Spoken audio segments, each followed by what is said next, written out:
Euskadi irratia. Jaurlaritza osatu berritan, erakunde sarea osarketak gure munduak bizi izan dituen aldaketen lekuko eta kontalari izatea. Egunon. Eta garenaren eta izango garenari begira anezoa zubizkar, egunon. Egunon. Eguneko albiste nagusiak kontatuz. Eta ordu bete barru hasiko da osoko bilkura. Eta lehen puntuan eztabaidatuko dute Usansoloko segregazio espedientea.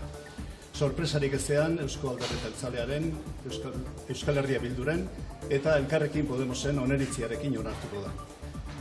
Alderdi Popularrak abstentziora joko du, Alderdi Sozialistak kontra bozkatuko du. Usansolo Bizkaiko 113.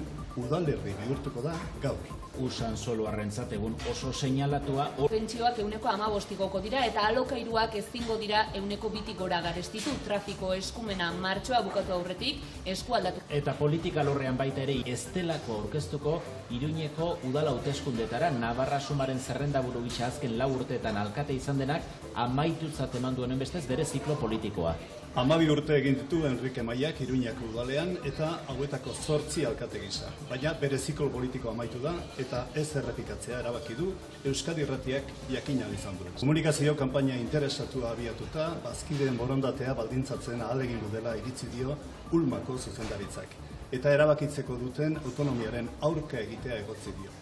Oñatiko kooperatibak ohartarazi du, ez duela hori inolaz ere onartuko eta abenduaren 16an erabakiko du Mondragon taldetik irten edo ez. Hauexek eguneko albiste nagusiak, Julian, eskarmentua ez da galtzen, ez da? Eskarmentua ez dakit, baina freskotasuna pitin bat bai, han eren inbiditan orain. Kirolak ere